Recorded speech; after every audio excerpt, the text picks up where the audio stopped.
প্রিয় দর্শক, স্বাগত আপনাদের সবাইকে আমাদের এই বিশেষ সাক্ষাৎকারে। আজ আমাদের অতিথি হিসাবে আমাদের সঙ্গে যোগ দিচ্ছেন বাংলাদেশের গর্ব, নোবেল বিজয়ী এবং ক্ষুদ্র ঋণের প্রবক্তা, দারিদ্র্যের বিরুদ্ধে লড়াইয়ে বিশ্বব্যাপী একজন অগ্রণী মানুষ, প্রফেসর ডক্টর মোহাম্মদ ইউনূস। আজ আমরা তার সঙ্গে কথা বলবো তার সেই ক্ষুদ্র ঋণের সেই আন্দোলনের বর্তমান পরিস্থিতি কী এবং তিনি কি ভাবছেন। বিশেষ করে আগামী 12ই অগাস্ট যুক্তরাষ্ট্রের হোয়াইট হাউসে প্রেসিডেন্ট বারাক ওবামা যুক্তরাষ্ট্রের সর্বোচ্চ বেসরকারি নাগরিক খেতাব মেডেল অফ ফ্রিডম উপাধি দিতে যাচ্ছেন প্রফেসর ডক্টর মোহাম্মদ ইউনূসকে। এই সময়ে আমরা প্রফেসর ইউনূসের মুখোমুখি হচ্ছি এবং তাকে স্বাগত জানাচ্ছি আমাদের এই বিশেষ সাক্ষাৎকারে। প্রফেসর ডক্টর মোহাম্মদ ইউনূস, আপনাকে স্বাগত। অসংখ্য ধন্যবাদ।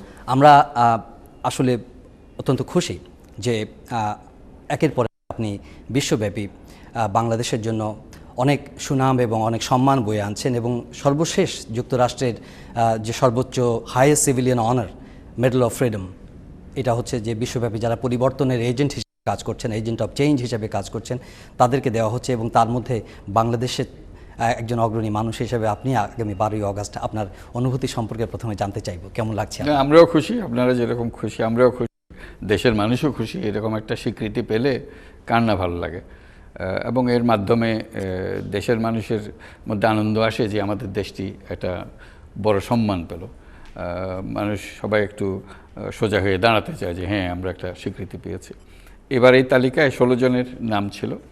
এই 16 জনের মধ্যে আমি একমাত্র এশিয়ান, এবং একজন আমাকে বলল, নিজ শতপ্রবৃত্ত হয়ে হিসাব করে বার করলো, বলল যে এই 1945 সালে এই পদক শুরু হয়েছে, মেডেল দেওয়া শুরু হয়েছে। সেই থেকে আজ পর্যন্ত মাত্র 5 জন এশিয়ান এই মেডেল পেয়েছে, 1945 থেকে আজ পর্যন্ত। তো কাজে এই 5 জনের মধ্যে আমি 5 জন অতীতে পেয়েছে, আমি হলাম ষষ্ঠ ব্যক্তি। ঠিক আছে, এই যে ষষ্ঠ ব্যক্তি হতে পারা এই দীর্ঘ মেয়াদে, এটাও একটা সম্মানের বিষয়। শুধুমাত্র ব্যক্তি হিসেবে আপনি না, ব্যক্তি হিসেবে তো এটা কোনো বিষয়ই না, এটা আমরা দেশের একটা স্বীকৃতি যে একটা বাংলাদেশের নাম এই তালিকায় উঠলো, যে আমরা করতে পারি। যে এই 5 অতীতের 5 জনের নাম বললো, তার মধ্যে 2 জন হলো এশিয়ান আমেরিকান, ওরা আমেরিকাতেই থাকে। আরেকজন হলেন প্রিস্ট, ফিলিপিনের একজন প্রিস্ট, আর অং সান সু চি। ইন্টারন্যাশনালি সেলিব্রেটেড রিকগনাইজ আরও বেশ কয়েকজন ব্যক্তি, যেমন ডেসমন্ড টুটো, স্টিফেন হকিন্স, ওনারাও আপনার তালিকাতে তো অসম্ভব রকমের ব্যক্তিত্বরা আছেন। তাতেই আরও আনন্দ লাগে যে ওই তালিকার সঙ্গে আমার যুক্ত হওয়া। স্যার, আমরা আপনার সঙ্গে ক্ষুদ্র ঋণ নিয়ে আপনি অনেক আলোচনা করেছেন, কিন্তু একটা ধারণা কি দিতে পারেন যে বাংলাদেশে ক্ষুদ্র ঋণের সম্প্রসারণটা কোন গতিতে, পর্যায়ে কোন গতিতে আছে? এবং এটা তো এখন দেখা যাচ্ছে যে গ্লোবালি বিভিন্ন দেশ এই ক্ষুদ্র ঋণের কনসেপ্ট ধারণ করছে, গ্রহণ করছে এবং সেটা নিয়ে কাজ করছে। একটা সাধারণভাবে একটা ধারণা কি আমাদের দিতে পারেন কিনা যে ক্ষুদ্র ঋণের কনসেপ্টটা এখন কোন পর্যায়ে আছে? বাংলাদেশ তো সর্বোচ্চ পর্যায়ে আছে, সারা দুনিয়ার ভেতরে ক্ষুদ্র ঋণ প্রসারিত হয়েছে, কিন্তু যেহেতু নিবিড়ভাবে কাজটা হয়েছে অন্য কোনো দেশে এটা হয়নি। আমাদের এখানে প্রায় জনগণের, দরিদ্র জনগোষ্ঠীর প্রায় 80% মানুষ ক্ষুদ্র ঋণের আওতায় চলে এসছে। এরকম আওতা আর কারো কোনো দেশে হয়নি। কোথাও 5% এসছে, কোথাও 10% এসছে, বা সর্বোচ্চ 20% হতে পারে কোনো দেশে, কিন্তু এর বাইরে নাই। আমরা ওই পর্যায়ে এসেছি যে আর কিছুদিনের মধ্যে, আর 2-3 বছরের মধ্যেই অলমোস্ট 100% গরিব মানুষ ক্ষুদ্র ঋণের আওতার ভেতরে চলে আসবে বলে আমার ধারণা, যে গতিতে অগ্রসর হয়েছে বাংলাদেশের। আমি বাংলাদেশের কথাই বলছি। কাজে এর মধ্যে যত রকম পরীক্ষা নিরীক্ষা আছে সব কিছু হয়ে গেছে। কিভাবে দুর্যোগ মোকাবেলা করতে হয়, কিভাবে মানুষকে বাঁচিয়ে রাখতে হয়, কিভাবে তার মধ্যে আবার নতুনভাবে জীবন শুরু করতে হয়, সেগুলোও আছে। গরিবের মধ্যে একেবারে নিচের গরিব, দরিদ্রতম কাছে কিভাবে যেতে হয়, সেটাও আছে। তারপর দ্বিতীয় প্রজন্মের যারা এই সমস্ত পরিবারে আসছে, তাদেরকে কিভাবে নিয়ে গিয়ে যেতে হয়, সে পরীক্ষা চলছে। আমরা যেমন দ্বিতীয় প্রজন্মের উপরে বিশেষভাবে নজর দিই, যেমন সবাইকে চেষ্টা করি উদ্বুদ্ধ করতে, সমস্ত পরিবারকে, গ্রামীণ ব্যাংকের পরিবারভুক্ত যারা আছেন ছেলে মেয়েদেরকে যেন স্কুলে পাঠায়। আমরা প্রায় 100% ছেলে মেয়েকে এই মধ্যে নিয়ে আসা, যারা ক্ষুদ্র ঋণ গ্রহীতা তাদের ছেলে মেয়েদেরকে যাতে স্কুলে পাঠায়, এবং স্কুলে পাঠানোর পরে যারা স্কুলে খুব ভালো করছে, সেই ক্লাসের মধ্যে উপরের স্থানে থাকছে, তাদেরকে আমরা স্কলারশিপ দিই। তারপরে আমরা তাদেরকে উদ্বুদ্ধ করি যাতে কলেজ পর্যন্ত যায়, মাঝখানে যেন ঝরে না পড়ে। অনেক ছেলে মেয়ে এখন কলেজে আসছে, বিশ্ববিদ্যালয়ে আসছে। আবার টাকার ভয়ে, পয়সার ভয়ে যেন আবার উইথড্র করে না আছে নিজেকে, না আমি আর লেখাপড়া চালাতে পারলাম না, আমি এইখানেই শেষ করলাম, ইন্টারমিডিয়েট পরেই আমার লেখাপড়া শেষ হয়ে গেল, যেহেতু পড়াশোনাতে আমার টাকা পয়সা নেই। আমরা বললাম যে টাকা পয়সার চিন্তা করে না, গ্রামীণ ব্যাংক থেকে তোমাদেরকে আমরা শিক্ষা ঋণ দেবো। কাজে এই শিক্ষা ঋণ নিয়ে এখন ছেলে মেয়েরা উপরের দিকে যাচ্ছে, মেডিকেল কলেজে পড়ছে, ইঞ্জিনিয়ারিং কলেজে পড়ছে, ইউনিভার্সিটিতে পড়ছে, কেউ কেউ ইতিমধ্যে বিদেশেও যাচ্ছে, পিএইচডি কমপ্লিট করেছে, বহু রকমের। এবং আপনাদের পক্ষ থেকে মানে উদ্যোগ নেওয়া হয়েছে, আমরা উদ্যোগ নিয়েছি যাতে স্কলারশিপ নিয়ে তারা বিভিন্ন দেশে যেতে পারে, বিভিন্ন স্কলারশিপের ব্যবস্থা করে দিয়েছি। সম্প্রতি মালয়েশিয়াতে গেল আমাদের 6 জন ছেলে মেয়ে, তাদের স্কলারশিপ নিয়ে। আমরা সাউথ কোরিয়াতে যাচ্ছে, সাউথ কোরিয়াতে যায় আমাদের ছেলে মেয়ে, আমাদের মেয়েরা যায় সাউথ কোরিয়াতে। স্যার, একটা জিনিস আপনাকে একটু করি, সেটা হলো যে আপনার কথা শুনে যে আমার ধারণা হলো যে বাংলাদেশে এটা ক্রমবর্ধমান, এর আওতা বাড়ছে এবং এটা আরও দিনে দিনে আরও জনপ্রিয় হয়ে উঠছে, কিন্তু কোনো বাধা আছে কি না ক্ষুদ্র ঋণ সম্প্রসারণের ক্ষেত্রে? বাধা আছে কিছু, যেমন গ্রামীণ ব্যাংক এটা একটা আর্থিক প্রতিষ্ঠান, একটা ব্যাংক, বাকিরা সব এনজিও। কাজে এনজিওরা কাজ করতে গেলেই নানা রকমের সমস্যার সৃষ্টি হয়, যেহেতু আইনগত কোনো তার নিরাপত্তা নাই এই বিষয়ের ঋণ দেওয়ার ব্যাপারে। কাজে তাদের একটা লিগ্যাল হোম সৃষ্টি করতে পারলে সবচেয়ে ভালো হতো। যারা এই কাজটা করে তারা একটা লিগ্যাল কাঠামোর ভেতরে তারা আসবে। ইতিমধ্যে একটা মাইক্রো ক্রেডিট রেগুলেটরি অথরিটি সৃষ্টি করা হয়েছে। আমরা বহুদিন ধরে সরকারের সঙ্গে দরবার করছিলাম যে এরকম একটা মাইক্রো ক্রেডিট রেগুলেটরি অথরিটি সৃষ্টি করা দরকার, এবং সেটা যাতে বাংলাদেশ ব্যাংক থেকে ভিন্ন হয়। সাধারণত আর্থিক প্রতিষ্ঠানগুলো বাংলাদেশ ব্যাংক তদারকি করে, একটা তদারকি প্রতিষ্ঠান হবে যেটা বাংলাদেশ ব্যাংক থেকে দূরে থাকবে। সরকারও সেটা মেনে নিয়েছেন এবং রেগুলেটরি অথরিটিও সৃষ্টি হয়েছে। বাংলাদেশ ব্যাংকের গভর্নর এটার প্রধান, উনি চেয়ারম্যান এই রেগুলেটরি অথরিটির। তার অধীনে একটা অফিস আছে রেগুলেটরি অথরিটি, তারা নিয়ম কানুনগুলো ঠিক করছে। যেমন সুদের হার কিভাবে নির্দিষ্ট হবে, সুদের হার কত হবে, এগুলো এখন রেগুলেটরি অথরিটি দেখাশোনা করছে। একটা শিগগিরই একটা উচ্চ পর্যায়ের সম্মেলন হবে, যেটা মাননীয় অর্থমন্ত্রী যেটা উদ্বোধন করবেন। সুদের হারটা ওভার দি ইয়ার্স কমার কোনো সম্ভাবনা দেখছেন কিনা? কমবে, নানা বিষয়ের উপর নির্ভর করবে। যেমন আমরা গ্রামীণ ব্যাংকের পক্ষ থেকে যে আমরা সুদের হার নিই 20%, এটা একটা সুদের হার, আমাদের আরও সুদ আছে, ওটার কথা আমরা প্রায় আলোচনায় কেউ আনেও না। যেমন আমরা গৃহঋণ দিই, গৃহঋণে আমাদের সুদের হার হলো 8%। আমরা শিক্ষা ঋণ দিই, যার কথা একটু আগে বললাম, সেটা সুদের হার হলো 5%। কিন্তু এটা তো আপনার গ্রামীণ ব্যাংকের কনজিউমারদের জন্য। সব কিছুই তো গ্রামীণ ব্যাংকের কনজিউমারদের, বাইরে তো আমরা কাজ করি না, গ্রামীণ ব্যাংকের বাইরে আমরা কারোর সঙ্গে কাজ করি না। এবং যতদিন লেখাপড়া করবে ততদিন কোনো সুদ দিতে হয় না। লেখাপড়া শেষ করার পর থেকে সুদ শুরু হয় 5%। এবং ভিক্ষুকদের আমরা ঋণ দিই। আমাদের এখানে প্রায় 1,16,000-এর মতো ভিক্ষুক আমাদের ঋণ গ্রহীতা, তাদেরকে বিনা সুদে আমরা ঋণ দিই। কাজেই সেটা হলো 0। কাজে সব মিলিয়ে আমরা আমাদের সমস্ত খরচ পুষিয়ে আনতে হয়, এবং সব সিম্পল ইন্টারেস্ট রেট, কোথাও কোনো কম্পাউন্ডিংয়ের বিষয় না। আরেকটা বিষয় আছে যে যত টাকাই ঋণ নিক না কেন, তার যত বছরই লাগুক শোধ করার জন্য, কোনো সময় সুদের মোট পরিমাণ মূল ঋণের থেকে বেশি হতে পারবে না। অর্থাৎ আমি যদি 10 বছর ধরেও টাকা না দিই, তারপরেও টাকা দিতে আসি, আমার সুদ কোনো সময় মূল টাকার উপরে যেতে পারবে না। তো কাজে সেদিক থেকে আবার একটা স্বস্তি আছে। এইভাবে আমরা এটা করে যাচ্ছি, যে কারণে সুদের হারের বিষয়টা আসতেছে যে আমরা ডিপোজিট দিয়ে টাকা দিই। আমরা বছরে প্রায় 7,000 কোটি টাকার মতো ঋণ দিই। এই পুরো টাকাটা আসছে ডিপোজিটারের ডিপোজিট থেকে। সেই ডিপোজিটারকে আমাদের সুদ দিতে হয়। আমাদের সর্বোচ্চ সুদ হলো 12%, সর্বনিম্ন সুদ হলো 8.5%। তো কাজে এর মাঝখানে আমাদের এই যে কস্ট অফ ফান্ড, যে এই টাকার যে আমাদের যে খরচ ব্যয় হলো, এই ব্যয়টা আমাদের পোষাতে হয়। এই ব্যয়ের সঙ্গে আমাদের যা এটা কাজটা করতে যে খরচ হয়, তার সঙ্গে সেটা যুক্ত করতে হয়। এখন আমি যদি ডিপোজিট রেটটা কমিয়ে দিই, তাহলে আমার উপরের রেট তো কমিয়ে দিতে পারে। স্যার একটা জিনিস সিডারের সময়ও উঠেছিল, এখন আইলা এফেক্টেড রিজনে ওখানে আপনাদের সাপোর্টটা কীরকম? যারা এই মাইক্রো ক্রেডিটের সাপোর্টটা কোনো ধরনের তাদের সাফারিংস অ্যালিভিয়েট করার মতো কোনো প্রজেক্ট আছে কিনা আপনাদের? বাংলাদেশে যদি ক্ষুদ্র ঋণ করতে হয় তাহলে ক্ষুদ্র ঋণকে দুর্যোগের সঙ্গে সহ অবস্থান করেই করতে হবে, এটা ছাড়া তো উপায় নেই। আমি যদি এমন করি দুর্যোগে পড়ে গেলে তোমার কাছ থেকে আমি টাকা নিয়ে আসবো, কোথার থেকে আমি টাকা দেবো, এ তো প্রশ্নই ওঠে না। কাজে ক্ষুদ্র ঋণ এটা শিখেছে, এটা জানে দুর্যোগ শুধু সিডর না বা আইলা না, বন্যা আছে, স্থানীয় একটা টর্নেডো আছে, গুড়ি, বহু রকমের জিনিস আছে, এগুলোকে আমাদের সব সামাল দিয়ে চলতে। আমাদের মূল জিনিসটা হলো মানুষকে রক্ষা করা, মানুষকে রক্ষা করে বাকি সমস্ত কাজ। মানুষ যদি রক্ষা করতে না পারে তো প্রতিষ্ঠানের দরকারটা কি? এই কী জন্য আমরা এটা বানালাম? আমাদের মূল জিনিসটা হলো শুধু রক্ষা করা নয়, তাকে আরও অবস্থার পরিবর্তন করা। তো তার গতিটা হবে সামনের দিকে। তো তাকে যখনই সে বিপদে পড়ে আমাদের কাজ হলো তাকে টেনে ধরা, যে না আমরা পাশে দাঁড়ানো। কাজে আমরা সমস্ত প্রক্রিয়াটা হলে পাশে দাঁড়ানোর প্রক্রিয়া। যখনই একটা দুর্যোগ হবে সঙ্গে সঙ্গে নির্দেশ আছে যে সমস্ত ব্যাংকিং কার্যক্রম বন্ধ হয়ে যাবে। এটা এখন হিউম্যানিটেরিয়ান কাজে পরিণত হবে। মানুষ বাঁচাও, এটা হলো কাজ। তাকে শুধু বাঁচানো, দুর্যোগ থেকে রক্ষা করে নিয়ে আসা না, তার থাকা খাওয়ার ব্যবস্থা করে দেওয়া, তার চিকিৎসার ব্যবস্থা করে দেওয়া। যেমন আইলাতে একটা বড় সমস্যা ছিল ইমিডিয়েটলি, যেটা হয়েছিল পানির সমস্যা। যে আমরা সমস্ত কাজ ফেলে দিয়ে এখন পানির জোগাড়ে ব্যস্ত হয়ে গেছিলাম। আমাদের সমস্ত কাজ ছিল শুধু পানি নিয়ে আসা, মানুষকে পানি খাওয়ানো। সেটা যে গ্রামীণ ব্যাংকের সদস্য হতে হবে তারও দরকার নেই, যার পানির দরকার আছে সে পানি, সেই খরচ আমরা দিয়েছি। এটা একদম রিলিফ অপারেশন। এবং তারপরে তার খাওয়া, তারপরে তার আবার কাজে নামা, আবার কাজে নামতে হলে তাকে আবার টাকা দিতে হয় ইত্যাদি।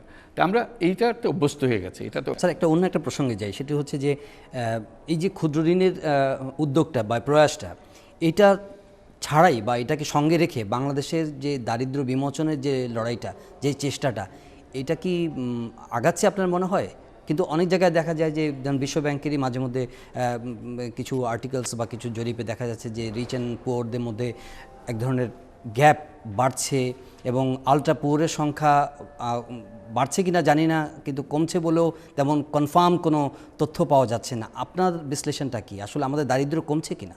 হিসাবপত্র যেগুলো বলে যে অতীতে আমাদের তথ্য আমাদের যা আছে তাতে বলছে যে 90-এর দশকে দারিদ্র্য স্টেডিলি কমেছে, যে এবং গড়পড়তা 1% করে বছরে কমেছে। কাজেই এই 10 বছরে প্রায় 9% মতো কমেছে দারিদ্র্য। এইবার 2000-এর পর থেকে 2005 সাল পর্যন্ত গড়পড়তা 2% করে কমেছে। অর্থাৎ দারিদ্র্য কমার ধারাটা বেড়েছে, এটার গতিটা বেড়েছে। এর পরের যে গতিটা সেটা এখনও তথ্য আমাদেরকে দেয়নি, আমরা পাইনি। কাজে এটা যদি ধরে রাখতে পারে, 2% যদি ধরে রাখতে পারে, তাহলে 2015 সালের মধ্যে যে দারিদ্র্যকে অর্ধেকে নামিয়ে আনার যে মিলেনিয়াম ডেভেলপমেন্ট গোল, যে শতাব্দীর যে উন্নয়ন লক্ষ্য, সেটা আমরা অর্জন করতে পারবো যদি ওই 2% ধরে রাখতে পারি। তাহলে সেটা যদি হয় তাহলে আমরা বলবো যে আমরা সঠিক পথে আছি। এটা তো যেটা দরিদ্র এবং ধনীর মধ্যে যে ফারাকটা সৃষ্টি হচ্ছে, গ্যাপটা সৃষ্টি হচ্ছে, সেটা হচ্ছে ধনীরা খুব দ্রুততর ধনী হচ্ছে, গরিবরা অত তাড়াতাড়ি থেকে বেরিয়ে আসতে পারে না। কাজে এটা সৃষ্টি হবে, এটা খুব তাড়াতাড়ি মীমাংসা করা যাবে না। তবে এটারও প্রতিকার আছে, একেবারে যে নাই তা না। এটার সরকারি পন্থায় আছে, বেসরকারি পন্থায় আছে। কিন্তু যেটা আমাদের দরকার এখন, যে দারিদ্র্য আছে, অ্যাবসলিউট পভার্টিটা আছে, তার থেকে মানুষকে উপরে নিয়ে আসা, অ্যাবজেক্ট পভার্টি থেকে নিয়ে আসা। অন্তত বলতে পারবো যে খেয়ে পরে চলতে পারছে সে, তার জন্য তার স্বাস্থ্যের ব্যবস্থা আছে, শিক্ষার ব্যবস্থা আছে, তার খাওয়া পড়ার ব্যবস্থা আছে। এইটুকু যদি নিশ্চিত করা যায় তাহলে পরবর্তী যে গ্যাপ, দূরত্ব বাড়ছে, সেটার দিকেও আমরা মনোযোগ দিতে পারি যে এরা কত তাড়াতাড়ি এগিয়ে আসতে পারে। যারা এই ক্ষুদ্র ঋণের ভেতর দিয়ে বড় হচ্ছে, যে শিশুরা, তারা একটা জিনিস সম্বন্ধে পরিষ্কার হচ্ছে যে আমরা নিজেদের উদ্যোগে আমরা বেরিয়ে আসতে পারি এটা থেকে। কারণ তারা শিখছে যে টাকার অসুবিধা নাই। যেমন যারা শিক্ষা ঋণ নিয়ে, আমাদের এখন 37,000 ছেলে মেয়ে শিক্ষা ঋণ নিয়ে লেখাপড়া করে, অনেকে পাশ করে বেরিয়েছে, এর বাইরে 37,000-এর বাইরে। তাদেরকে আমরা বলি যে তারা আমাদের কাছে আসে যে আমাদের চাকরির ব্যবস্থা করে দেন। বাংলাদেশে চাকরি পাওয়া তো বড় কঠিন জিনিস, বহু টাকা লাগে, বহু তদবির লাগে, না হলে একটা চাকরি হয় না। কাজে আপনারা আমাদেরকে সেই চাকরির জন্য ব্যবস্থা করে দেন, যাতে তদবির আপনারাই করে দেবেন। তা আমরা তাদেরকে উৎসাহিত করি একটা কাজে, যেহেতু আমরা অত চাকরি দেওয়ার ক্ষমতা আমাদের নেই, আমরা বলি যে দেখো ওই চাকরির চিন্তা মাথা থেকে বাদ দিয়ে দাও, উদ্যোক্তা হিসাবে উঠে মাথার থেকে বাদ দিয়ে দাও, একটা প্রতিজ্ঞা করো, সহজ এই প্রতিজ্ঞা নিজেকে আউড়িয়ে নেবে একবার, যে জীবনে আমি কারো কাছে চাকরি চাইব না, আমি মানুষকে চাকরি দেব। এটাতে মনে বিশ্বাস করো, বিশ্বাস করলে সত্যি সত্যি তুমি মানুষকে চাকরি দিতে পারবে। কারণ তোমার তো টাকার অভাব নাই, কারণ এই ব্যাংক যে গ্রামীণ ব্যাংক, এটা তোমার মায়ের ব্যাংক, তোমার মায়ের ব্যাংকে অফুরন্ত টাকা আছে। কাজে তোমার কি চিন্তা যে আরেকজনের কাছে গিয়ে চাকরি চাইতে যাবা? তুমি তো মানুষকে চাকরি দেবা, টাকাটা কিভাবে ব্যবহার করতে পারবে সে চিন্তা করো। তোমার মা সে টাকাটা ব্যবহার করতে পেরেছিল বলে অল্প অল্প করে তোমাকে লেখাপড়ার দিকে নিয়ে যেতে পেরেছে, আজকে তুমি ইঞ্জিনিয়ার হচ্ছ, ডাক্তার হচ্ছ ইত্যাদি। তোমার এই নিরক্ষর মা যদি এটা পারে, তুমি শিক্ষিত হয়ে কেন অন্যের কাছে চাকরি চাইতে যাবে? তাহলে তোমার মায়ের চাইতে তোমার আর পরিবর্তন কি হলো? তোমার মা যদি নিজের চেষ্টায় নিজের জীবন পরিবর্তন করতে পারে, তুমি কেন চেষ্টা করতে পারবে না? কাজে আমরা তাদেরকে উৎসাহিত করি, তারা বলছি যে আমরা তো দরজা খোলা, তোমরা যদি লেখাপড়া করার সময়ও চাকরির চিন্তা মাথায় ছেড়ে দিয়ে ব্যবসা বা শিল্পে নেমে যেতে চাও, আমাদের কাছে আসো, আমরা টাকা দিই, তোমরা উদ্যোক্তা হয়ে যাও। এবং তারা উদ্যোক্তা হচ্ছে, আমাদের কাছ থেকে টাকা নিচ্ছে। কোনো কি ক্যাটেগরাইজ করা আছে আপনাদের কাছ থেকে, নাকি ও যে ধরনের উদ্ভাবনী চিন্তা নিয়ে আসে? সে উদ্ভাবনী চিন্তা নিয়ে আসবে, যারা এটা তাকে টাকা দেবে তাকে বোঝাতে হবে যে এই ব্যবসা সে বোঝে, এবং এই ব্যবসা দিলে তারা এটা সে মার খাবে না। এবং বলে যে তুমি ছোট করে শুরু করো, দেখতে থাকো, তোমারও অভ্যাস হোক, আমাদের অভ্যাস হোক, আমরা আস্তে আস্তে বড় করবো। কাজে ওইভাবে হচ্ছে। কাজে এই যে একটা উদ্যোগ সৃষ্টি হচ্ছে, এটা তাদের অন্যান্য সহযোগী সহকর্মী যারা আছে, যারা অন্যান্য ছাত্র যারা আছে, সহপাঠী যারা, তাদের মনে দাগ কাটে যে তাই তো, এরা তো পারতেছে, কাজে আমি কেন যাই না, আমি কেন চাকরির ধান্দায় আছে। কাজে সেটা একটা নতুন চিন্তা। তাই আমি বলছি যে ওই যে দারিদ্র্যের মধ্যে সীমাবদ্ধ থাকা, যেখানে শিক্ষার অভাব ছিল সেই জন্য সে পারে নাই, যেখানে তার কর্মকুশলতার অভাব ছিল সেই জন্য পারে নাই, এখন আমরা সেই বাঁধগুলো ভেঙে দেওয়ার চেষ্টা করছি, লেখাপড়া দিচ্ছি, লেখাপড়া শিক্ষিত হয়ে আসছে, কাজেই সেদিক থেকে বাঁধ ভাঙবে। এখন চাকরির দিকে না গিয়ে উদ্যোক্তার দিকে গেলাম, সেখানে তার বুদ্ধি বাড়বে। তার বলছি বুদ্ধিটা খাটাও, বুদ্ধিটা একটা খাটাতে পারলেই কাজ। স্যার, এই যে ক্ষুদ্র ঋণের এই চিন্তাটা, আমরা জানি যে আপনারা নিজেরাও বেশ কয়েকটি দেশে সম্প্রসারণ করেছেন, কিন্তু গ্লোবাল কনসেপ্ট হিসাবে এটা কতটা ফলপ্রসূ হচ্ছে? খুবই প্রসারিত হয়েছে, সবাই এখন জানে। আমি বলবো যে পৃথিবীর বোধহয় এমন কোনো দেশ নাই যেখানে ক্ষুদ্র ঋণ কর্মসূচি চালু নেই, এরকম অবস্থায় আছে। কোনো দেশে বড়, কোনো দেশে মাঝারি, কোনো দেশে ছোট, কিন্তু সব দেশেই আছে। সেটা ধনী দেশেও আছে, গরিব দেশেও আছে। আমি পৃথিবীর সকল দেশে বলছি, শুধু গরিব দেশ বোঝাইনি, ধনী দরিদ্র যুক্তরাষ্ট্রেও আছে, কানাডাতেও আছে, ইউরোপের ইংল্যান্ডে আছে, নরওয়েতে আছে, ফ্রান্সে আছে, বহু দেশে আছে। তো কাজে কোনো জায়গায় বাদ নেই, চায়নাতে আছে, সব জায়গাতে আছে। তো কাজে এটা সর্বত্র ছড়িয়ে গেছে। কাজে এটা গৃহীত হয়েছে, মানুষ বুঝতে পেরেছে যে এটা এই ভুলটা বুঝতে পেরেছে। ভুলটা হলো যে আর্থিক প্রতিষ্ঠান, ব্যাংকিং প্রতিষ্ঠান যারা আছে, তারা এই উপর থেকে শুরু করে একদম ধনীদের টাকা পয়সা দেয়, আস্তে আস্তে আস্তে এক জায়গায় এসে থেমে যায়, এরপরে আর কাউকে টাকা দেয় না। তো এটা আমরা প্রতিবাদ করে এসেছি, যার কারণে গ্রামীণ ব্যাংকের সৃষ্টি হয়েছে। আমরা বলছি এটা সম্ভব, তারা বলছে এটা অসম্ভব, এটা পারা যায় না। আমরা বললাম যে দেখি না, চেষ্টা করে। এই দেখি না চেষ্টা করার থেকে দেখা হলো যে এটা সম্ভব, এটা ওয়ার্ক করছে। আমরা গরিব মানুষকে বিনা জামানতে, বিনা সুপারিশে, বিনা গ্যারান্টিতে আমরা টাকা দিই, সে টাকা আদায় করতে পারি। এটাই হলো এই পুরো, এই মূল ভিত্তিটা হলো এই যে কারণে এটা সারা দুনিয়াব্যাপী মানুষকে গ্রহণ করতে হচ্ছে। এখন আরও এটাকে গ্রহণ করার আগ্রহ বেড়েছে এই ফাইন্যান্সিয়াল ক্রাইসিস হওয়ার কারণে।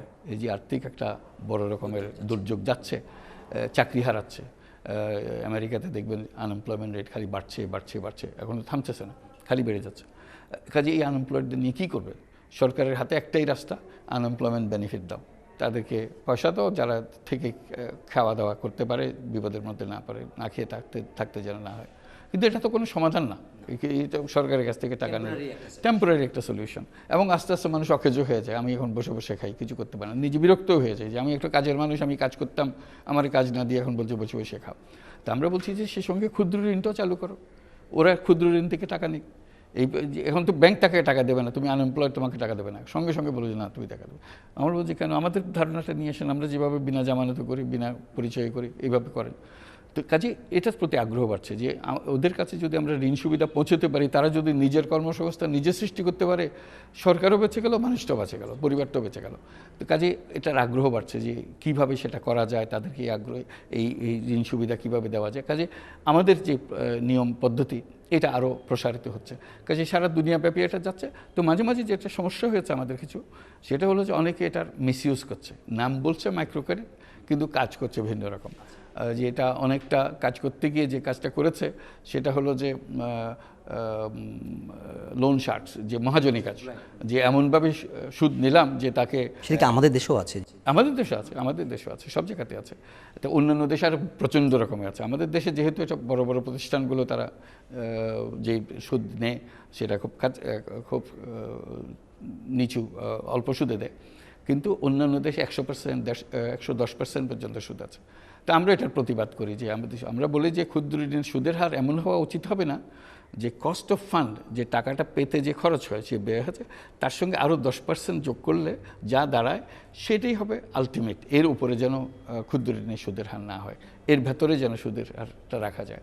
তো কাজে এর ভেতরে এই 10%-এর মধ্যে সমস্ত ব্যয়, সমস্ত জিনিস মেটাতে হবে তাকে, এটাই তার প্রধান কাজ। এটা আন্তর্জাতিকভাবে সেটা এখনও অনেক জায়গাতে এটা হয়ে ওঠে। ওকে স্যার, আমরা একটা বিরতিতে যাব, কিন্তু বিরতির আগে আপনার কাছ থেকে যেটা জানতে চাইছি যে আপনি তো সবসময় বলে আসছেন যে এমন একটা সময় আসবে যখন দারিদ্র্য, আমাদের জাদুঘরে দারিদ্র্যকে পাঠাতে হবে।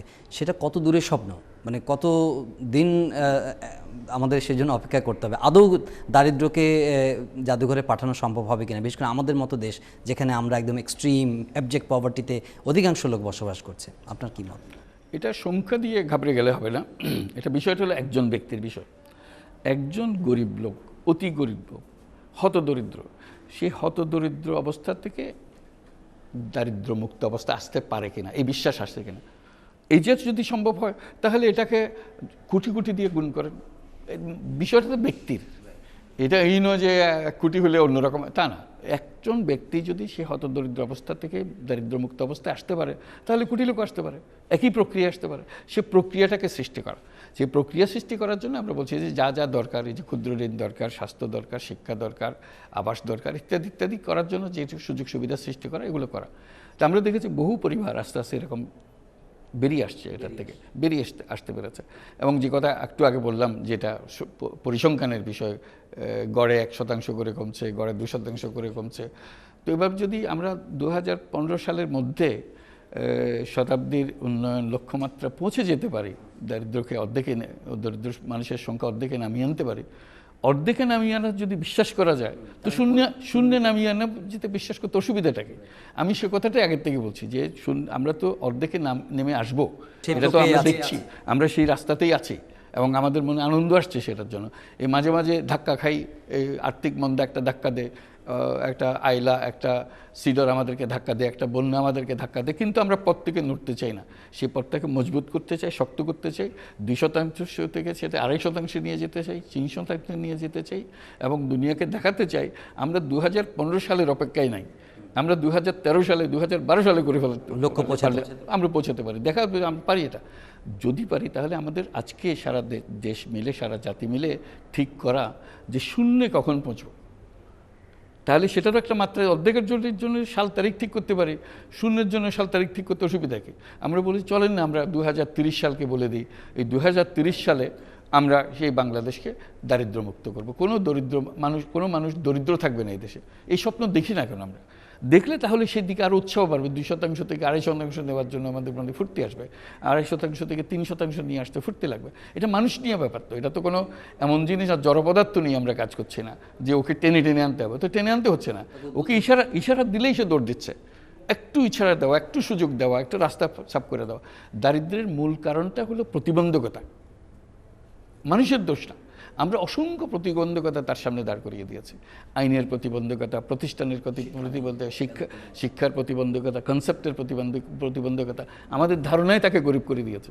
আমরা বলছি নানা জায়গাতে আমরা এরকম জিনিস সৃষ্টি করেছি যে কারণে সে দরিদ্র হয়ে গেছে। একটা কনসেপ্টের ব্যাপারে আমি যেটা বলি সেটা হলো যে বাণিজ্যের যে ধারণা, বাণিজ্য বলতে আমরা যা বুঝি, ব্যবসা বলতে যা বুঝি, অর্থনীতি শাস্ত্রের মধ্যে ব্যবসা বলতে একমাত্রই কাজ বোঝা, সেটা হলো মুনাফা অর্জন করা, টাকা লাভ করা।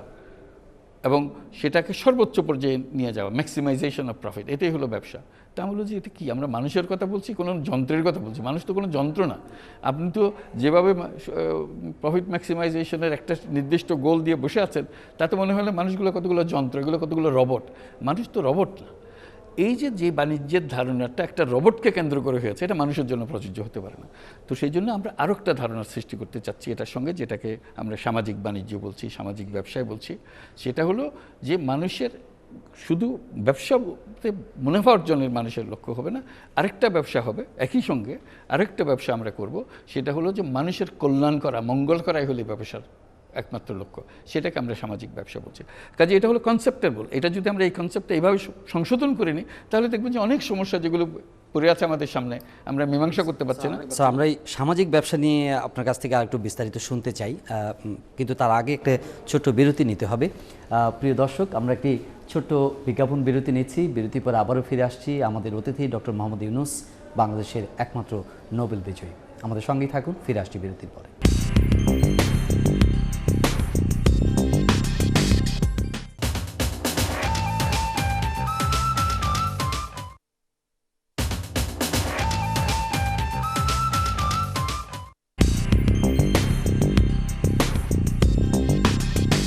প্রিয় দর্শক, বিরতির পর আবারও স্বাগত আপনাদের আমাদের এই বিশেষ সাক্ষাৎকারে। আমাদের অতিথি ডক্টর মোহাম্মদ ইউনূস। আপনি বিরতির আগে আমরা কথা বলছিলাম সামাজিক ব্যবসা নিয়ে। সামাজিক ব্যবসা সম্পর্কে আপনি একটা প্রাথমিক ধারণা দিচ্ছিলেন, একটু আপনার কাছে শুনবো, কিন্তু কিছু সমালোচনাও আছে। সেগুলো কি, সেই সম্পর্কে যদি একটু ধারণা দেন যে সামাজিক ব্যবসার ক্ষেত্রে সমালোচনাটা কি? ব্যবসাটা বুঝাই জিনিসটা কি, তাহলে সমালোচনার দিকে যাব।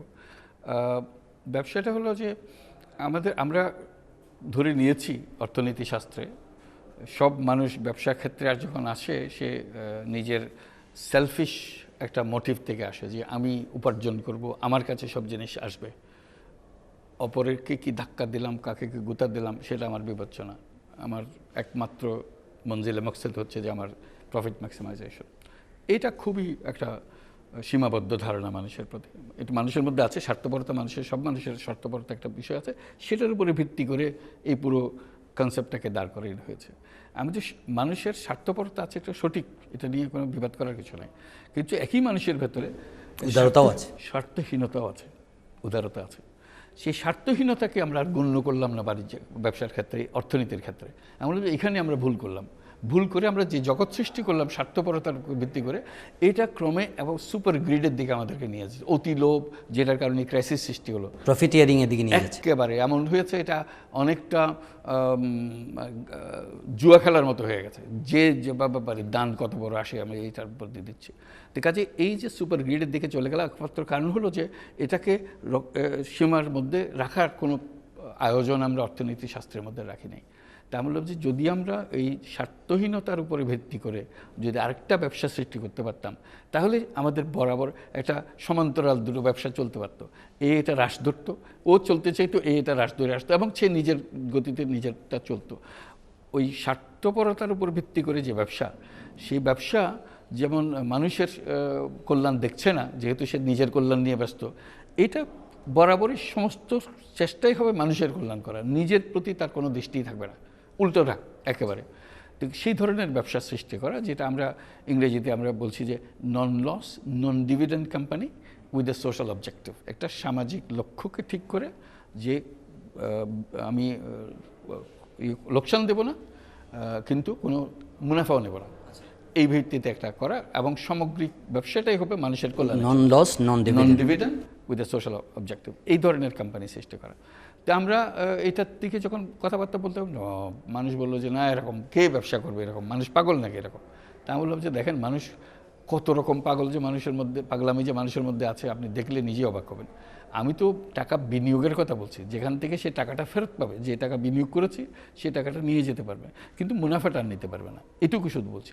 মানুষ তো টাকা দিয়ে দিচ্ছে, একেবারে দান করে দিচ্ছে অনেক টাকাই, এবং কেউ লক্ষ লক্ষ টাকা দেয়, কেউ কোটি কোটি টাকা দেয়, কে কোটি কোটি কোটি বহু কোটি টাকা একসঙ্গে দিয়ে দেয়, এক ব্যক্তি দান করে দেয়।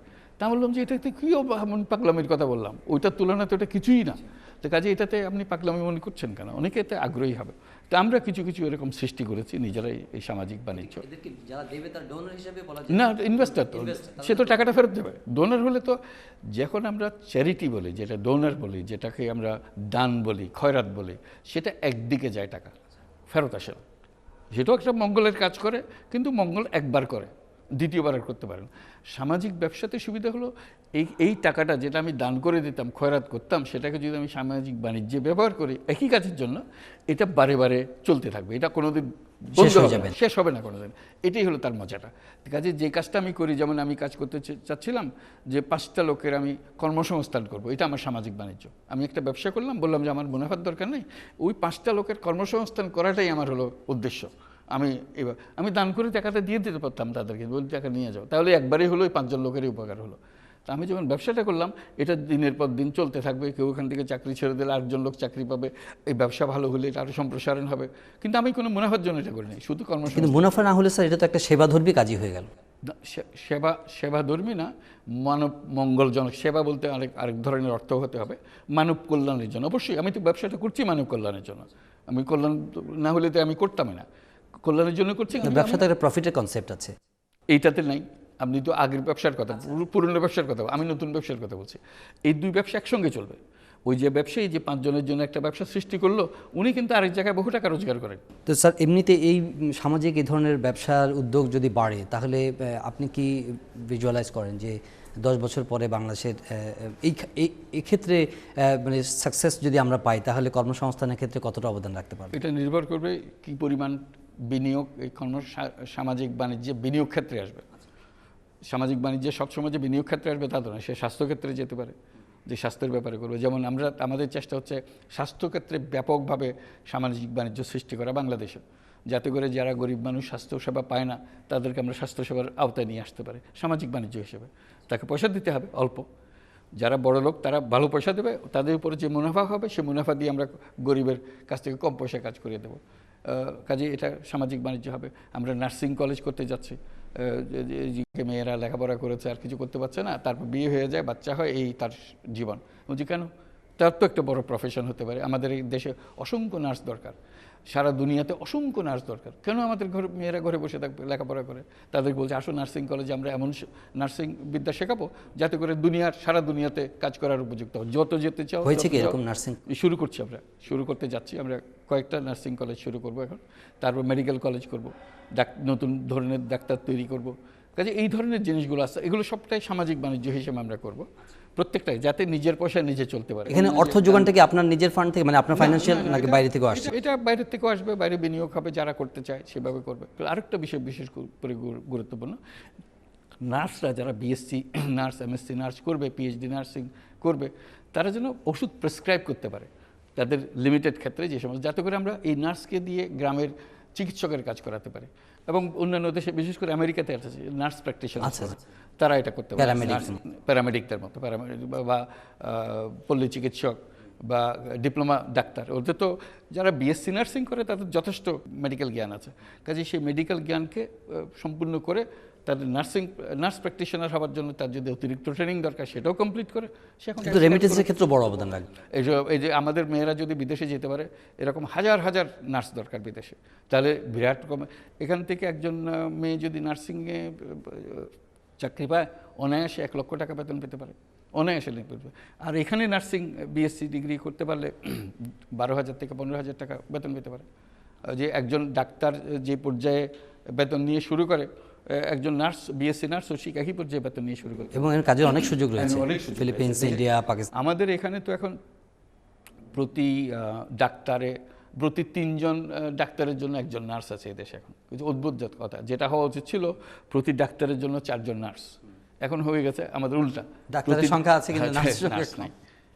সেই জিনিসটার অভাব আছে। একটা কনসেপ্ট স্যার, একটা আলোচনা আমাদের এক টক শোতেই একজন বলছিলেন যে প্রফেসর ইউনূস এই ক্ষেত্রে এগিয়ে আসতে পারেন কিনা, যে আমরা যারা বিদেশে যেতে চাই, আমাদের যারা শ্রমিক আছে, এরা অনেকে কিন্তু ওই ভিটে মাটি বিক্রি করে বিদেশে যায়। এদের ঋণ সুবিধা, সফট মানে লেন্ডিংয়ের কোনো স্কোপ আছে কিনা আপনি এই ধরনের কোনো উদ্যোগ নিতে পারেন? আমরা যেটা করছি সে ভবিষ্যতে করার জন্য উদ্যোগ নিচ্ছি, যে গ্রামীণ ব্যাংকের সদস্যদের মধ্যে যারা বিদেশ যেতে চায় তাদেরকে আমরা ঋণ হিসাবে সমস্ত টাকা দিয়ে দেবো। আর গ্রামীণ ব্যাংকের সদস্যের বাইরে, যেহেতু আমরা গ্রামীণ ব্যাংকের সদস্যের বাইরে কাজ করার আমাদের এখতিয়ার নেই, আমাদের আইন আমাদের পারমিট করে না, তো অন্যান্য ব্যাংক আছে, যেমন কর্মসংস্থান ব্যাংক আছে। কর্মসংস্থান ব্যাংক সৃষ্টি করা হয়েছিল এই উদ্দেশ্যে, যাতে কর্মসংস্থানের উদ্দেশ্যে টাকা বিনিয়োগ করতে পারে, তারা টাকা নিতে পারে। কাজে কর্মসংস্থান ব্যাংক এই দায়িত্বটা নিতে পারে। কিন্তু আমাদের হলো যে আমাদের গ্রামীণ ব্যাংকের ভেতরে যারা আছে তারা যদি বিদেশ যেতে চায়, তাহলে আমরা আমাদের এখান থেকে ঋণ দিয়ে তাদের যাওয়ার, না আপনার মেম্বারদের জন্য সুযোগ, এই চিন্তাটা আপনার মাথায় আছে? এটা আমাদের মাথায় আছে। আচ্ছা আচ্ছা, একটা জিনিস বলেন স্যার, যে 2000 মানে এই ধারা যদি চলতে থাকে, আপনি এখন বলছেন এটা একটা পাগলামির পর্যায়ে, ডেফিনেটলি কনসেপ্টটা যখন মানুষের কাছে স্বচ্ছ না হওয়া পর্যন্ত নিশ্চয়ই একটা পাগলামির পর্যায়ে, কিন্তু যখন সফল হবে তখন এটা একটা স্বাভাবিক রূপ ধারণ করবে। কিন্তু 20 বছর পরে বা এখন থেকে 10 বছর পরে 2020-তে গিয়ে আপনার এই সামাজিক ব্যবসার ধরনটা, অবয়বটা কেমন হতে পারে, আপনি কি ভিজুয়ালাইজ করেন? আমার মনে হয় এটা সম্প্রসারিত হবে, কারণ এটা মানুষের স্বাভাবিক একটা দিক থেকে আমরা এটা ভিত্তি করে এনেছি। এটা রিফাইনমেন্ট হবে, নতুন নতুন জিনিস আসবে। যেমন পৃথিবীতে এখন বিপুল পরিমাণ তথ্য প্রযুক্তির জ্ঞান মানুষের হাতে এসছে, বিপুল পরিমাণ বিজ্ঞানের জ্ঞান মানুষের হাতে এসছে, যেটা অতীতের ইতিহাসে কোনো দিন হয়নি। কারণ জ্ঞান ক্রমশ বাড়ছে, বিজ্ঞান ক্রমশ তার আওতা বাড়ছে, তার প্রয়োগ বাড়ছে, তো সেটা বাড়তে বাড়তে এখন বিশাল পরিমাণ আছে। এই প্রযুক্তিকে যদি আমরা বের করে এনে আমরা যে সমস্ত সমস্যা পৃথিবীতে সৃষ্টি হয়েছে, এই পরিবেশের সমস্যা, দারিদ্র্যের সমস্যা, এই ধনী দরিদ্রের তার তফাতের সমস্যা, স্বাস্থ্যের সমস্যা, এগুলো যদি খাটাতে পারতাম, এগুলো সমস্যা অতি সহজে আমরা উত্তরণ করতে পারতাম। কিন্তু সেই দরজা আমরা খুলতে পারতেছি না। সামাজিক বাণিজ্যতে আমরা যদি আসতে পারি, তাহলে এই দরজা খুলে যাবে, এই ব্যবসার হাতেও ওই জ্ঞান চলে আসবে। কারণ ওইখানে যারা কাজ করে তারা আবার সামাজিক বাণিজ্য করবে। তো কাজে তাদের তো সব জানা আছে। যারা ওইখানে বসে এই জ্ঞানকে বৃদ্ধি করছে, তারা নিজেরা বলবে যে আমি আর এখানে থাকবো না, আমি সামাজিক বাণিজ্য করব, আমি মানুষের মঙ্গলের জন্য কাজ করব।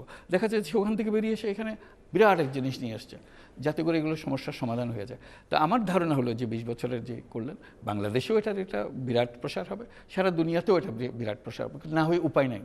কারণ যে গতিতে, যেই কাঠামোতে আমরা যাচ্ছি, সেই কাঠামোতে একটা দুর্যোগ ছাড়া এটার কোনো আর রাস্তা দেখা যাচ্ছে না, একটা বিরাট দুর্যোগ।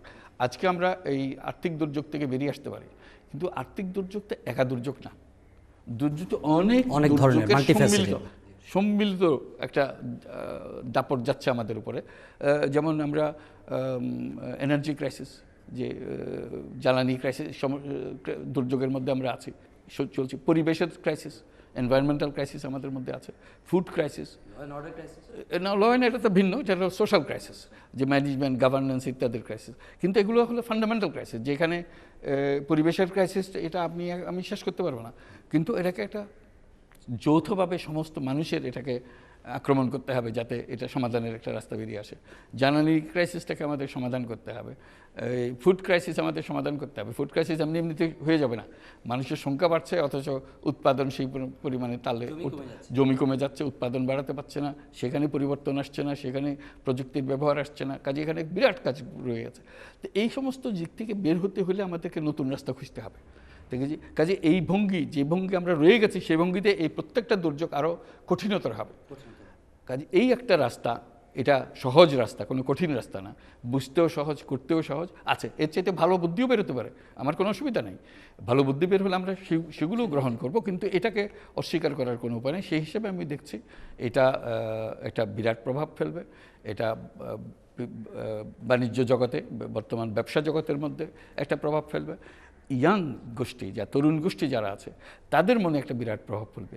কারণ আমরা যখন বড় হয়েছি, স্কুল কলেজ থেকে বেরোচ্ছি, তখন আমরা শিখে এসেছি দুনিয়াতে এক রকমের একটাই বাণিজ্য, হয় এটা তুমি এই বাণিজ্যের মালিক হতে পারো, অথবা এই বাণিজ্যের কর্মচারী হতে পারো, এই ছাড়া তোমার আর কোনো অবকাশ নেই, চাকরি করতে হবে। এখন সে ধারণা নাই, এখন তো আমরা তরুণকে বলতে তুমি নিজে ব্যবসা করো, কাজে আমাকে চাকরি করতে হবে, এটা থেকে বেরিয়ে গেছে। এখন যদি চাকরি আমাকে করতে হয়, আমি যদি দেখি যে 2 রকমের বাণিজ্য আছে, একটা সামাজিক বাণিজ্য, একটা মুনাফা ভিত্তিক বাণিজ্য, আমি ঠিক করব কোন বাণিজ্যে আমি চাকরি করব। 2 জায়গার বেতন একই রকমের, তো 2টার বেতন যদি একই রকমের হয়, আমি বরং সামাজিক বাণিজ্যে কাজ করি, আমি মনে শান্তি পাবো, আমি যে কাজ করছি তাতে মানুষের একটা মঙ্গল হচ্ছে। কাজে দেখো তরুণদের একটা ভাব, একটা ইন্টেনশন থাকবে আস্তে আস্তে ক্রমে। কিন্তু ব্যবস্থাপনার উন্নয়ন তো ঘটাতে হবে স্যার। বাণিজ্য করতে চাইলেই আমি যে সফল হতে পারবো, এই চিন্তাটা বা আমার এই ম্যাচুরিটিটা তো আসার জন্য একটা সময় তো দিতে হবে। না, এটা সময় বেশি দেওয়ার দরকার নেই, কারণ আমি তো বাণিজ্য বুঝি, আমি তো বিরাট বিরাট ব্যবসা চালাচ্ছি এখন। আমি সেই ব্যবসায়ী যে কোটি কোটি টাকা করেছি, সে ঠিক তারই করলো- একটা উইং তৈরি হবে। হ্যাঁ, সে ঠিক করলো যে আমি একটা সামাজিক বাণিজ্য করবো। আমি একদিন শুধু টাকার পাহাড় বানিয়েছি, কিন্তু আমার তো কেউ স্মরণ করবে না, এই যে পৃথিবীতে আমি এসেছিলাম, আমার তো খেয়ালও রাখবে না কেউ। মানুষের জন্য তো আমি কিছু করি নাই, তারা তো আমাকে স্মরণ রাখার কোনো কারণ নাই। তখন মনে আসবে যে না, আমি একটা সামাজিক বাণিজ্য করি, এটা হলে তাদেরও মঙ্গল হবে, আমিও দেখিয়ে দিলাম আমি কত বড় সফল ব্যবসায়ী।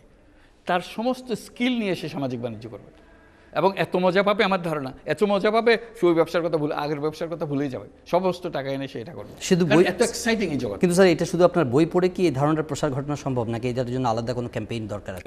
এই যে আলোচনা হচ্ছে, মানুষ শুনবে, কিউরিওসিটি হবে, হাসাহাসি হবে, ঠাট্টা মশকরা হবে, কেউ বলবে যে না এটা মন্দ কি। এই মন্দ কিওয়ালার আস্তে আস্তে বাড়তে থাকবে, যে না আমি দেখিনি এরকম করতে পারি কেন, এবং পড়ার চেষ্টা করবে। কেউ বলে না পড়ার দরকার, আমি তো বুঝে গেছি, আমি করি দেখি একটা কীরকম করি, কাজে এরকম হবে। এটা বিরাট ব্যবসা হতে পারে কোনো কারণ নেই তো। আমি যখন ছোট্ট মুদির দোকান দিতে পারি মুনাফার জন্য, আমি ছোট্ট মুদির দোকান করতে পারি মানুষের মঙ্গলের জন্য। যে কি করব, এই মুদির দোকান দিয়ে 3টা লোকের আমি চাকরির ব্যবস্থা করে দিয়েছি, ওইটাই আমার একমাত্র কাজ। গ্লোবাল ফাইন্যান্সিয়াল ক্রাইসিসের প্রসঙ্গে একটা প্রশ্ন আছে, সেটি হচ্ছে যে আমরা তো একটা বিদেশি সাহায্য নির্ভর একটা দেশ হিসাবে এতদিন পরিচিত ছিলাম, আস্তে আস্তে এখন সেলফ সাফিসিয়েন্সির দিকে যাচ্ছি, আমাদের বিদেশি সাহায্যের পরিমাণ কমে আসছে, কিন্তু তারপরেও কিন্তু আমাদের সাহায্য দরকার, ইন্টারন্যাশনাল ফাইন্যান্সিয়াল অর্গানাইজেশনগুলোর দিকে হাত পেতে রাখতে হয় বা চেয়ে থাকতে হয়। এখন যে রিসেশনটা চলছে, এখানে আমাদের এই 2015 সালে দারিদ্র্যের সংখ্যা অর্ধেক করা বা আমাদের আরও জিডিপি ধারা বজায় রাখা, আপনি কী ধরনের প্রভাব অ্যাপ্রিহেন্ড করেন বাংলাদেশের ইকোনমির জন্য এই মুহূর্তে আর কি? ক্রাইসিস কিছুটা ইম্প্যাক্ট রাখবে, তবে অন্যান্য দেশে যেরকম ব্যাপক রেখেছে, বাংলাদেশে অত ব্যাপক হওয়ার কারণ নেই, এ পর্যন্ত ব্যাপক হয়ও নাই। যেটুকু হয়েছে শুধু রপ্তানি বাণিজ্যে তার একটা প্রভাব দেখা গেছে। আমরা যদি নিজেদের বাজার নিজেরা সৃষ্টি করতে পারি, যেহেতু আমাদের রপ্তানি বাজারটা বড় রকমের বিষয় না সমগ্র অর্থনীতির পরিপ্রেক্ষিতে, সেই জন্য আমাদের আঘাতটাও সেই পরিমাণে সীমিত। কিন্তু আঘাত তো আসবে, আঘাত তো হবে, সেটাকে মোকাবেলা করার জন্য প্রস্তুতি নেওয়া।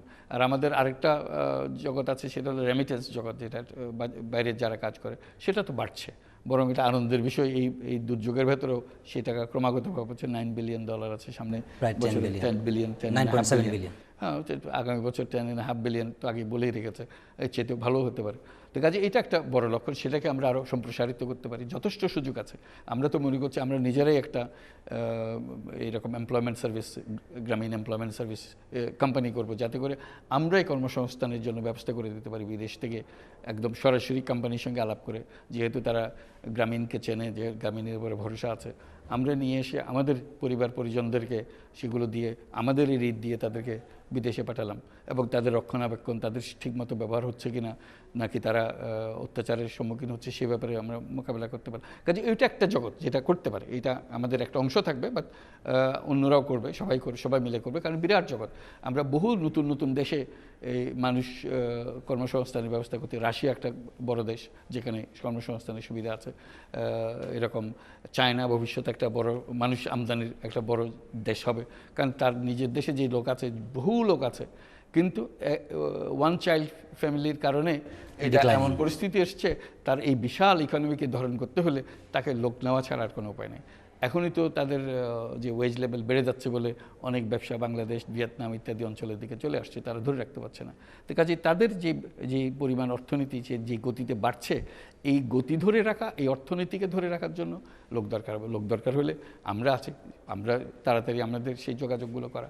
ইস্টার্ন ইউরোপে আমাদের যথেষ্ট সুযোগ আছে। কাজে এটা একটা দিক। আমি বলছি যে আমাদের অর্থনীতিকে নতুন ভঙ্গিতে চিন্তা করতে হবে। আমাদের যে সমস্ত সুযোগ সুবিধা আছে, এই যে বন্দর তৈরি করা আমাদের, যেখানে ডিপ সি পোর্ট, যেটা সব দেশের মালামাল নিয়ে আনা নেওয়ার একটা সহজ পথ হবে, হাইওয়েজ তৈরি করা, দেশ বিদেশের দিকে যেন আমাদের মালামাল যেতে পারে, আসতে পারে, আমাদের বন্দর দিয়ে তারা অন্য দেশে যেতে পারে, তাদেরকে সে সুযোগ সুবিধা দেওয়া। কাজে আমাদের সুযোগ আছে, যথেষ্ট সুযোগ, এবং আমাদের তরুণরাও ইতিমধ্যে প্রমাণ করেছে তারা সক্ষম যে কোনো দায়িত্ব নিতে পারে এবং সুন্দরভাবে সুচারুরূপে সেগুলো করতে পারে। দেশেও দেখিয়েছে, বিদেশেও দেখিয়েছে। বিদেশে যারা কাজ করছে চমৎকার কাজ করছে। তো কাজে এটার উপরে ভিত্তি করে আমাদের নেক্সট লেভেলটা তৈরি করা। কাজে আমার মনে হয় না বিদেশি সাহায্য কমে গেলে একেবারেই আমাদের মন খারাপ করে বসে যেতে হবে, ওরকম কোনো কারণে। আমাদের নিজেদের শক্তি বাড়ছে, সেই শক্তিকে ব্যবহার করা এবং এই বিদেশি সাহায্য ওইভাবে দান হিসেবে না নিয়ে আমরা ভবিষ্যতে সামাজিক বাণিজ্যের ইনভেস্টমেন্ট হিসেবে নিতে পারি। তো আসো, তোমরা তো এই মঙ্গলের জন্যই আমাদেরকে টাকা দিচ্ছ, আসো সামাজিক বাণিজ্য করো, এখান থেকে কোনো মুনাফা তোমরা নিতে পারবে না। এখানে যেটুকু তোমাদের বিনিয়োগ হয়েছে শুধু সেই বিনিয়োগের টাকাটা নিয়ে যেতে পারবে, এর থেকে বাড়তি কোনো টাকা দিতে পারবে না। স্যার, আমরা প্রায় শেষের দিকে এই আলোচনার। বাংলাদেশের একমাত্র আপনি আমাদের একটা গর্বের একটা জায়গা। আপনি এই দেশকে, আমরা যে অবস্থার মধ্যে আছি অনেক ক্ষেত্রে আমাদের প্রোগ্রেস হচ্ছে, আপনি এই দেশের জন্য, দেশের তরুণ প্রজন্মের জন্য কিংবা যারা উদ্যোগ নিতে চায় তাদের জন্য আর কি পরামর্শ দিতে চান, যে তাদের যে সম্ভাবনাগুলো আছে সেগুলোকে জাগিয়ে তোলার জন্য এবং আমাদের আলটিমেট লক্ষ্য যেটা, যে একটা দারিদ্র্যমুক্ত একটা দেশ গড়া, সেটার জন্য আপনি আর কি চিন্তা আমাদেরকে বলবেন? একটা আমার বড় বিষয় হলো, প্রায় সময় দেখি লোক হতাশ হয়ে যায়, বলে যে এটা হবে না হবে না, এই ধারণার থেকে আমাদের মুক্ত হতে হবে। হতাশ হলে চলবে না, হতাশ হবার কিছু নাই। যে কোনো জীবনে ওঠানামা আছে, তো একটু নামার দিকে গেলেই হতাশ হয়ে গেলাম, এটা কোনো কাজের কথা না। আমরা মূল লক্ষ্যটা পরিষ্কার থাকতে হবে যে আমরা এই নির্দিষ্ট সময় একটা তারিখ, আমি একটা তারিখ দিলাম 2030 সাল, আপনি একটা তারিখ দেন, এটা পছন্দ না হলে আপনি 2035 বলেন, 32 বলেন, যেটাই বলেন, আপনি এটার উপরে কাজ করি, আমরা সবাই মিলে কাজ করি। না পারার তো কিছু নাই, এটা হবে। এবং আমাদের শক্তির দিক থেকে কোনো কমতি আমাদের নাই। এই যে বিশ্ব স্বীকৃতি আজকে যেটা নিয়ে আমরা আনন্দ করছি, যে একটা স্বীকৃতি দিল, একটা বড় দেশ আমাদেরকে স্বীকৃতি দিল, একটা সম্মান দিল, পাচ্ছি তো। কাজেই আমাদের দেশ যদি এরকম স্বীকৃতি পেতে পারে, তো আমাদের কারো কাছ থেকে ছোট মনে করার তো আমাদের কোনো দরকার তো নেই। আমরা যে বিশ্বমানের, বিশ্ব মাপের আমরা লোক, সেই ক্ষেত্রে আমরা প্রমাণ করি, কাজে প্রমাণ করি, আমরা দেখাই। এবং আমাদের হাত থেকে, আমাদের একসঙ্গে আমাদের হাত থেকে নিয়ে যাবে তারা অন্যান্য দেশ, এটাই আমাদের ভরসা হোক। আমরা অন্যদিকে নিয়ে বরাবর সামনে এগোতে হবে, এই চিন্তার থেকে বেরিয়ে যেতে হবে। আমরা সৃষ্টি করব, আমার নতুন দিগন্ত সৃষ্টি করব, সেই দিগন্ত অন্য দেশের মানুষ দেখে অবাক হবে, বলছে আমরা কীভাবে এটা পারবো। আমাদেরকে লোক যেন অনুসরণ করে, আমাদেরকে যেন সারা জীবন ধরে সব কিছুতে অন্যজনকে অনুসরণ করে চলতে না। একবার যদি আমাদেরকে অনুসরণ করে, আমাদের গতি এমনি ত্বরান্বিত হবে। সেটাই আমার দৃঢ় বিশ্বাস আমরা করতে পারবো। এই হতাশার থেকে আমরা হতাশাকে বাদ দিয়ে দেবো, চিন্তা করবো অবশ্যই, যে সমস্ত খারাপ কাজ, দুর্নীতি ইত্যাদি হয় সেগুলোর জন্য আমরা চিন্তিত হব, কিন্তু এই নয় যে হতাশাগ্রস্ত হবে। এটাকে অতিক্রম করার জন্য আমরা সাহস নেব, যে আমরা এগুলোকে সহ্য করবো না। কোনো জিনিস যেটা আমাদের পথে বাধা হয়ে দাঁড়ায় সেগুলোকে আমরা সহ্য করবো না, সেগুলো অতিক্রম করব এবং শান্তিপূর্ণভাবে আমরা অগ্রসর হব। আমরা দেশকে এমন অবস্থানে নিয়ে আসব, নিজেদের মনের মধ্যে একটা গৌরব আসবে যে আমরা এটুকু নিয়ে আসতে পেরেছি, এবং অন্যরাও বাহবা দেবে আমাদেরকে, হ্যাঁ এরা তো পেরেছে। আমরা আজকে বলি না সাউথ কোরিয়া কীভাবে এতগুলো করলো, মালয়েশিয়া কীভাবে করলো, আমরা বাহবা দিই তাদেরকে। তো আমাদেরকেও যেন সবাই বাহবা দেয়, অন্যরা বাহবা পাবে, আমরা পাবো না, এটা তো হতে পারে না। আপনাকে অনেক ধন্যবাদ প্রফেসর ডক্টর মোহাম্মদ ইউনূস আমাদের এই অনুষ্ঠানে যোগ দেওয়ার জন্য। আমরা আপনার সাফল্য কামনা করছি এবং আমরা চাই যে আগামী দিনে আপনি আরও অনেক সাফল্য বাংলাদেশের জন্য বয়ে নিয়ে আসেন। প্রিয় দর্শক, আমরা শেষ করছি। আমরা ডক্টর মোহাম্মদ ইউনূসের সঙ্গে সুর মিলিয়ে বলতে চাই যে অপার সম্ভাবনাময় বাংলাদেশ, এই বাংলাদেশের মানুষের ভিতরে সম্ভাবনাগুলোকে জাগিয়ে তোলা প্রয়োজন, এবং এরকম একজন ডক্টর মোহাম্মদ ইউনূস নয়, আমরা সামনের দিনে আরও অনেক ডক্টর মোহাম্মদ ইউনূস পেতে চাই বাংলাদেশের জন্য, এবং তারা বাংলাদেশের মানুষকে আলো দেখাবেন এবং স্বনির্ভরতার পথে আমাদের নিয়ে যাওয়ার জন্য সাহায্য করবেন। আপনাদের সবার জন্য শুভকামনা রেখে আজকের এই বিশেষ সাক্ষাৎকার এখানে শেষ করছি।